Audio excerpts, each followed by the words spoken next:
आप देखें न्यूज़ 24, आपके साथ में हूं मानक गुप्ता। तो इस वक्त की बड़ी खबर यही है, गुजरात विधानसभा चुनाव की तारीखों का ऐलान हो चुका है। आज अब से थोड़ी देर पहले चुनाव आयोग की प्रेस कॉन्फ्रेंस में 3 तारीखें प्रमुख तौर पर बताई गई। ये आपकी टीवी स्क्रीन पर हैं। पहला चरण वोटिंग का गुजरात के चुनाव में 1 दिसंबर को होगा, जब 89 सीटों पर वोट पड़ेंगे।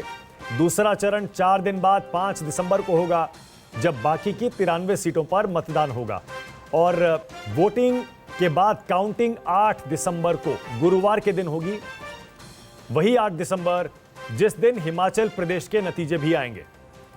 तो 8 दिसंबर की तारीख नोट कर लीजिए, और उससे पहले 1 दिसंबर और 5 दिसंबर, इन 2 तारीखों को गुजरात में विधानसभा चुनाव की वोटिंग होगी 2 चरणों में।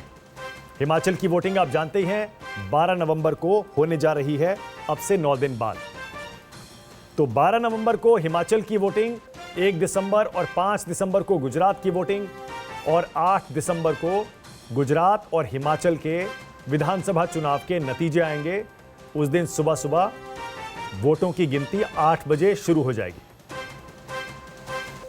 जल्दी से न्यूज रूम आपको ले चलते हैं। मेरे सहयोगी सुकेश रंजन मेरे साथ जुड़े हुए हैं। सुकेश, अभी तक चर्चा ये हो रही थी कि गुजरात की, क्योंकि आज बात करनी पड़ेगी, गुजरात में चर्चा ये हो रही थी कि बिहार दिखाई नहीं दे रहा था।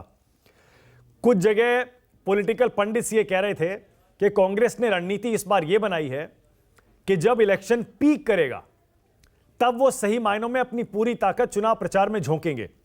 क्या आज चुनाव की तारीखों का ऐलान होने के बाद सुकेश, अब सही मायनों में गुजरात का चुनाव पीक करेगा और कांग्रेस अपनी पूरी ताकत इस चुनाव प्रचार में लगाएगी? देखिए, कांग्रेस ऐसी पार्टी से लड़ रही है मानक, जो 24/7 इलेक्शन मशीनरी में कहता हूं, वो 24 घंटा चुनाव के बारे में सोचते हैं। उनके सबसे बड़े नेता, जिनका वो होम टर्फ है, नरेंद्र मोदी, वो लगातार वहां जा रहे हैं सरकारी कार्यक्रमों में, लेकिन उसका मकसद वहां अपनी पार्टी को स्ट्रेंथ देना है, मजबूती प्रदान करना है। अमित शाह, जो एक बड़े एग्जीक्यूटर आजकल उनको चाणक्य कहा जाने लगा है, उसके तौर पर देखे जाते हैं। मैंने उनको गुजरात में भी काम करते देखा है। जब वो गुजरात की राजनीति में एक्टिव हुआ करते थे तो वो एग्जीक्यूशन करने में बड़े माहिर माने जाते थे। वो भी लगातार, आज भी मेरी जानकारी में और अभी भूपेंद्र उसकी तस्दीक भी कर रहे थे कि वो गुजरात में ही हैं और इलेक्शन स्ट्रैटेजी की मीटिंग को कन्वीन कर रहे हैं। तो ऐसे लोगों से जब आपको चुनाव लड़ना होता है, तब आपको 24/7 365 डेज आपको लगाना पड़ता है।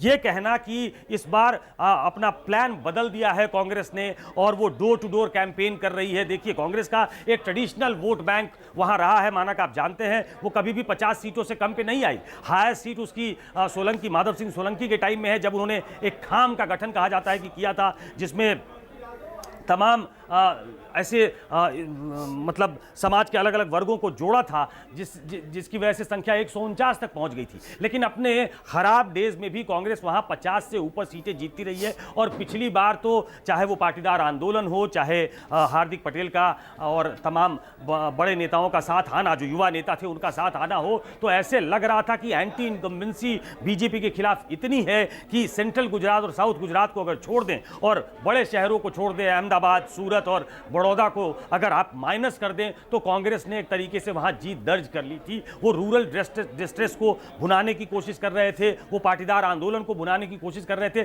तब वो 77 तक पहुंचे थे। मतलब अपने खराब समय भी बीजेपी 99 का आंकड़ा, मतलब 182 में 99 वो सीटें वो जीते थे। इस बार चूंकि पहली बार रियल सेंस में, देखिए, चुनाव वहां कई पार्टियां लड़ती रही है, एनसीपी लगातार वहां चुनाव लड़ती रही है, उसको शंकर सिंह वघेला जैसे नेता भी मिले, लेकिन कभी ये चुनाव, गुजरात का चुनाव, त्रिकोणीय नहीं हो पाया। ये बाईपोलर इलेक्शंस होते थे, जिसमें बीजेपी और कांग्रेस दोनों आमने सामने होते थे, कभी बीजेपी मजबूत, कभी कांग्रेस मजबूत। लेकिन पहली बार ऐसा लग रहा है कि ये त्रिकोणीय मुकाबला होगा। क्या आम आदमी पार्टी इतना डेंट लगा पा रही है, और वो डेंट लगा पा रही है तो किसको लगा पा रही है? क्या वो उसके इलेक्शन प्रोस्पेक्ट्स ऐसे हैं कि वो बीजेपी को डेंट करके कांग्रेस को फायदा पहुंचा देगी? जो आम तौर पे धारणा है, परसेप्शन है, वो ये है कि उनका वोट बैंक और कांग्रेस का वोट बैंक करीब करीब एक है, इसलिए वो कांग्रेस को डेंट पहुंचाने वाले हैं। तो कांग्रेस, देखिए, अगर स्ट्रैटेजी में इस तरीके का बदलाव है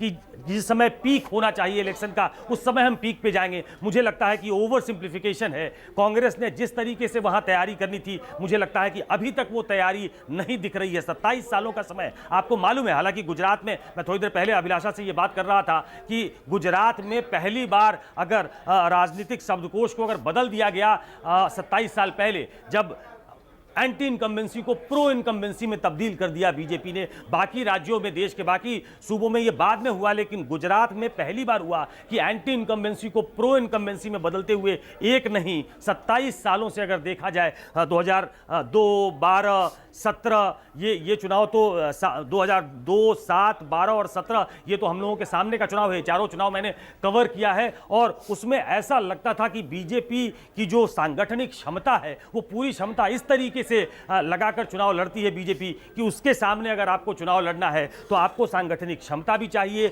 आपको वो फाइनेंशियल एक डीप पॉकेट भी चाहिए चुनाव लड़ने के लिए। आपको एक करिश्माई चेहरा चाहिए जो नरेंद्र मोदी के सामने, भूपेंद्र पटेल वहाँ के चीफ मिनिस्टर हैं, लेकिन जब भी चुनाव होता है आपको मालूम है माना कि नरेंद्र मोदी का चेहरा आगे किया जाता है। पिछली बार का चुनाव आप याद करिए, हम लोग उस समय एक कॉन्क्लेव के लिए गुजरात भी गए थे और आप हम लोगों के साथ थे। आपने देखा होगा कि हर तरफ नरेंद्र मोदी के पोस्टर थे। तो एक पोस्टर बॉय के सामने एक बड़ा चेहरा भी लाने की जरूरत है कांग्रेस को, तब जाकर शायद वो कहीं मुकाबला कर पाएंगे। 27 सालों की एंटी इनकम्बेंसी है। अगर सरकार अच्छा भी काम करे तब भी कई बार एक इनर्शिया डेवलप हो जाता है और एक सेंस ऑफ डिससेटिस्फैक्शन अपने आप आ जाता है। लेकिन इसके बावजूद कांग्रेस पार्टी उसको भुना नहीं पाई है। इस बार आम आदमी पार्टी के एंट्री से ये चुनाव रोचक हुआ है, लेकिन क्या वो बीजेपी के पक्ष में हुआ है क्या कि उन्होंने अपना लक्ष्य बढ़ा दिया है? हालांकि मैं पहले भी कह रहा था लक्ष्य हमेशा बीजेपी बड़ा रखती है ताकि अपने काडर को वो ऑन द टोज रख सके।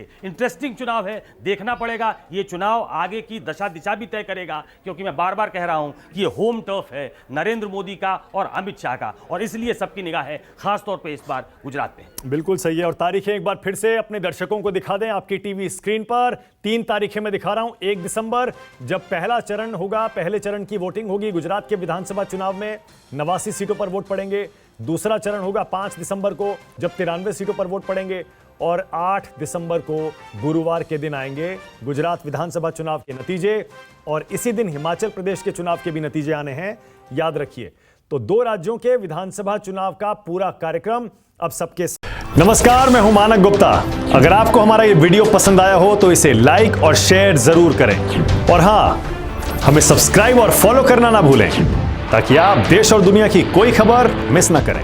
तो जुड़े रहिए हमारे साथ और देखते रहिए न्यूज़ 24।